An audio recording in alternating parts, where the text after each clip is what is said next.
linknya, ada link untuk menuju ke landing page website kita. Lalu juga ada di Basnas WhatsApp. Ibu-ibu ada yang pernah dapat WA dari Basnas itu untuk ajakan sedekah? Assalamualaikum warahmatullahi wabarakatuh. Selamat pagi pemirsa. Hari ini kembali Masjid Pusdai Jawa Barat bergiat dengan ada acara seperti ini ya. Ini namanya acaranya World Quran Awards programnya. Bertahun-tahun selalu mengadakannya di Masjid Pusdai Jawa Barat. Dan yang mengadakan inisiasinya mungkin dari penerbit Quran Cordoba. Pembicara yang sedang ada di depan ini adalah dari Basnas ya.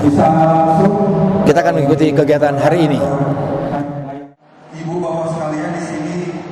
Bisa menjadi mengambil hikmah tadaburi betapa sahabat kita yang kekurangan penglihatan gitu ya, tapi masih mau membaca Al-Quran gitu. Nah pemirsa, di halaman Masjid Pusdai Jawa Barat di bagian selatan ya, di depan saya ini ada tenan dari Quran Cordoba. Nah, itu banyak tulisan di situ, membentuk diri sebelum mengubah dunia, inspiring people to love and live with Quran. Masya Allah. Dan di sini dijajakan, dijual ya. Kalau Anda ingin membeli bermacam Quran, ada yang besar, ada yang kecil, ada yang anak-anak juga ada, untuk tasin, untuk komplit lah. Jadi kalau Anda semua ingin memiliki Quran yang komplit, lengkap, mau yang jenis apapun, datangi Quran Cordoba. Entah tenannya di mana, agennya di mana, tokonya di mana, cari saja. Kita mau cari siapa ya yang bisa diajak ngobrol. Pemirsa, saya sudah bersama dengan Kang siapa? Nur Jaman. Kang Nur Jaman, sebagai apa di sini? Support. Support itu apa? Menyuplai apa? Menyuplai jadi kita general affair gitu ya. Jadi kita menyupport barang-barang kayak di sini, mereka butuh apa gitu ya, kita support. Gitu. Oh gitu. Ada berapa jenis Quran di sini? Banyak sih, kita hampir bawa di sini belasan jenis Quran. Belasan ukuran barangkali ya. Betul. Ada yang untuk anak-anak? Ada. Kita mulai dari Iqra, ada juga buku-buku ini ya, buat anak-anak ini. Komik kita belum komik. Paling buku-buku cerita gitu ya, Nabi kayak gitu ada. Ini acara seperti ini, program seperti ini diadakan di mana saja sih? Kita kalau nggak di sini banyak sih tempatnya, tapi yang paling populer tahun lalu di sini juga. Tapi selain itu kita juga sering buka bazar. Kebetulan ada nih di kantor pusat Sukajadi, kita juga sedang buka bazar. Oh, di sana ada bazar. Iya, betul. Terus kalau tidak di sini biasanya kita di acara IBF, Islamic Book Fair. Oh gitu. Ya gitu. Di mana tuh ya biasanya? Biasanya di Senayan. Oh Senayan Jakarta. Ya betul, di Istora. Gitu. Itu kita sering gitu di sana. Tiap tahun rutin lah kalau kayak gitu. Saya pengen tahu nih, ini acaranya kan besar ya, panggungnya megah. Banyak orang simak. Wah, ini panggungnya hebat banget. Perusahaan apa sih Quran Cordoba nih? Penerbit ya? Penerbit. Begitu hebatnya dia? Alhamdulillah, barakallah. Ya. Cakupannya Indonesia? Dunia? Kita ini sebenarnya udah go internasional. Dunia? Alhamdulillah, gitu. Penerbit Quran bisa hebat ini mengadakan acara. Wah, ya. Alhamdulillah, barakallah ya. Kita ya mungkin dilancarkan ya sama Allah. Kita juga udah mulai support ke Dubai kita ya. Udah coba masuk gitu ya. Ya masih udah berapa produk juga kita udah terjemah bahasa Arab, bahasa Prancis gitu ya. Kita udah terbitkan juga gitu. Dicetaknya di mana sih? Kita kalau dicetak itu biasanya kalau nggak di Gramedia bisa gitu ya. Oh, pinjam percetakannya? Ya, ada juga yang dari kita sebagian, tapi karena orderan kita banyak gitu ya. Jadi kita di vendor sebagian gitu. Tapi desain tulisannya kan dari Quran Cordoba itu? Dari Quran Cordoba, gitu ya. kalau itu. Ada berapa orang yang mendesain? Banyak Pak. Banyak ya? Hampir belasan dari kita, ya? Malah lebih sih. Itu dianggap ahli apa tuh? Ahli ya? Ya, ada bagian layouter, bagian itu, tapi memang mereka sudah berpengalaman hampir puluhan tahun di bidangnya. Gitu. Lalu diperiksa di ACC oleh? Ya betul, di QC ada. Ya nanti hasil dari kita nih kita kirim ke bagian lajnah gitu. Oh, lajnah ya. Ya, ke lajnah. Mereka yang periksa. Iya, mereka yang periksa. Betul. Titik-titiknya gitu ya. Ya, selain ada di QC bagian kantor ada juga gitu QC dulu, nanti kita kirim ke lajnah gitu. Resminya lajnah ini mana sih? Ya, Kementerian Agama atau apa? Iya, Kementerian Agama. Kemenak ya. Kita ke Kemenak gitu. Jadi kita dikirim. Depan ada lagi di sini.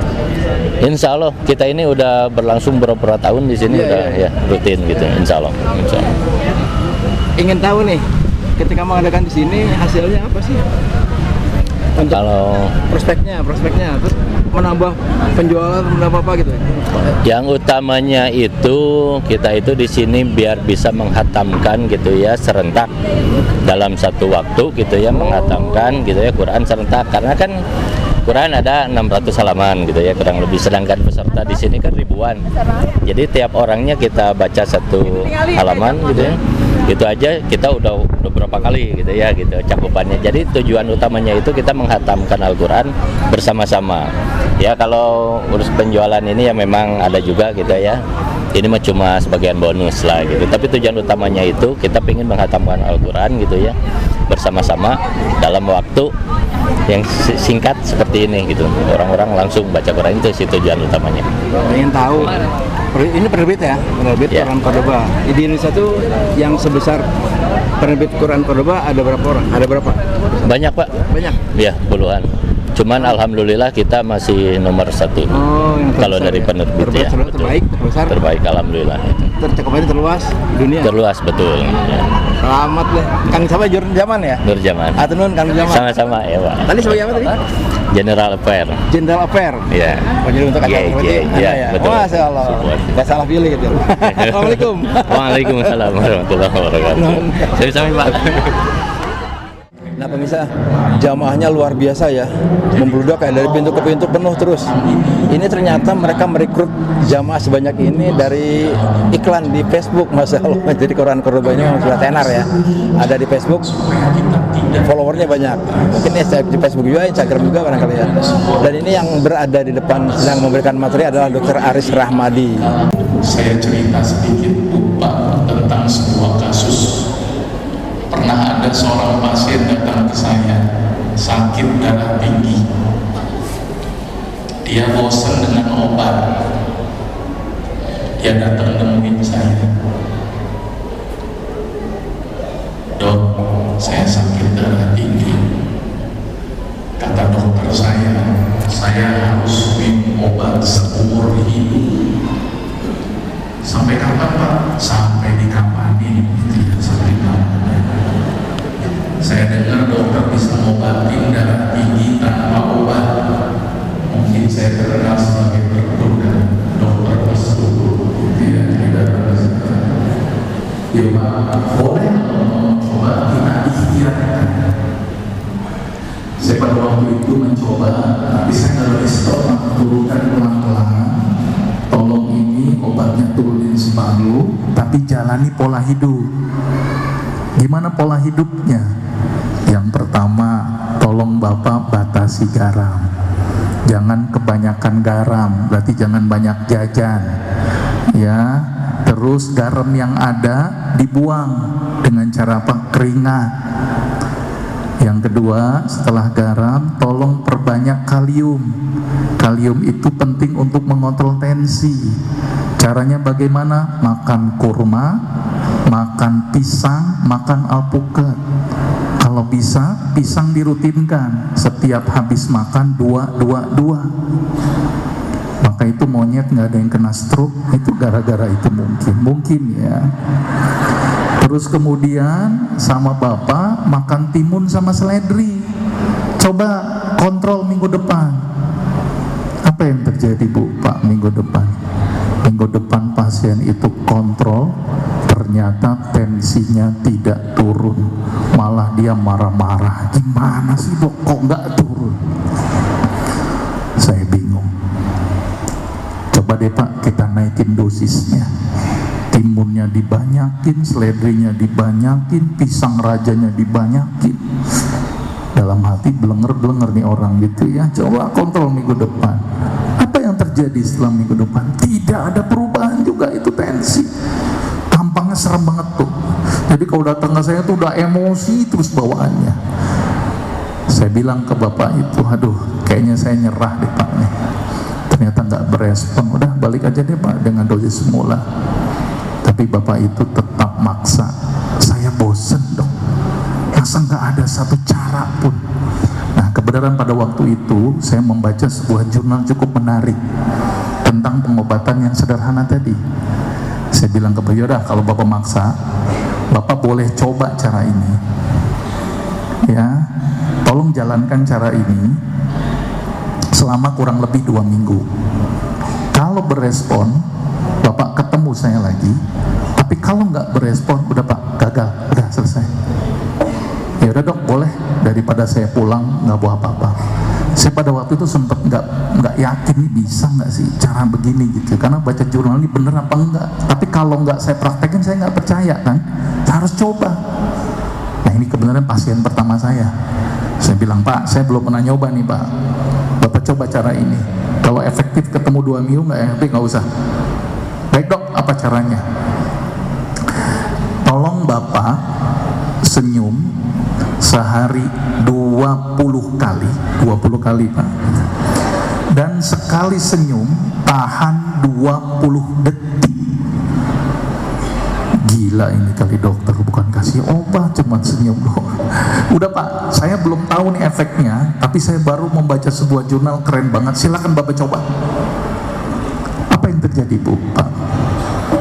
2 minggu kemudian, ya dengan izin Allah, sekali lagi dengan izin Allah, akhirnya Bapak itu nemuin saya lagi sambil senyum-senyum. Ngefek ini kayaknya. Tapi dia timbul pertanyaan, kok kenapa dok kok dengan senyum bagus? Ternyata orang yang senyum sehari 20 kali selama 20 detik akan keluar satu zat yang namanya beta endorfin. Apa itu beta endorfin? Zat yang bikin kita rileks, santai, pembuluh darahnya melebar. Tapi dengan syarat senyumnya ikhlas. Bukan ngelihat orang melarat senyum-senyum, ngelihat orang susah senyumnya lebar, bukan begitu. Dan tolong kalau senyum tahan 20 detik. Jangan senyum begini doang. Jangan begitu. Tahan 1, 2, 3, 4, 5. Dan tidak boleh dirapel. 20 kali 20 detik 400 detik, kering itu gigi ya. Jadi senyumnya intermiten, sekarang senyum, nanti senyum, nanti senyum. Dan ternyata senyum ini keren. Itu baru satu senyum ya. Termasuk saya pernah juga ada seorang ibu-ibu susah buang air besar. Dia tergantung obat mulu tuh. Datang nemuin saya, Bu, kita coba ya. Tolong stop tuh obat. Coba pakai makan pepaya yang banyak. Setiap hari makan sayur, kemudian minum yang cukup. Sama satu lagi, kebenaran yang datang itu nenek-nenek. Mohon maaf nih nenek-nenek yang datang. Satu lagi nih Nek, tolong nenek kalau melek pertama kali senyum. Gitu dok, iya, kontrol minggu depan. Apa yang terjadi? Nenek itu datang lagi. Alhamdulillah dok, ternyata saya sudah lancar.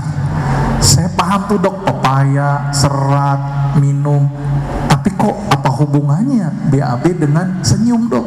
Nah, saya bilang begini Nek, ternyata permasalahan susah buang air besar tidak hanya ansih gara-gara kurang serat, tetapi juga disebabkan karena gangguan peristaltik usus. Boleh jadi nenek buang air besarnya susah akibat peristaltik ususnya yang melambat. Dan ternyata banyak kasus, mohon maaf ini, ibu-ibu kalau di pagi hari ribet hawanya, urus inilah, urus ini, urus ini. Jadi wajar peristaltiknya bermasalah. Maka itu ketika ibu senyum di pagi hari, peristaltiknya menjadi aktif. Maka itu BAB-nya jadi lancar. Maka itu ciri-ciri orang yang banyak senyum, mohon maaf nih, biasanya banyak kentutnya. Mohon maaf ini ya, karena kan peristaltiknya aktif ya. Dan bersyukur loh masih bisa, mohon maaf, kentut. Banyak orang yang dioperasi gara-gara nggak bisa kentut. Jadi bersyukur, cuman nggak ada doanya aja. Alhamdulillah Brisa, dengan tersenyum Anda bisa mengubah dunia Anda dari yang suram menjadi cerah. Tapi mohon maaf, katanya kalau banyak senyum itu jangan dekat-dekat orang karena banyak kentut. Demikian laporan saya dari acara program Quran Cordoba. Saya di sini melaporkan untuk Anda, semoga bermanfaat. Assalamualaikum warahmatullahi wabarakatuh.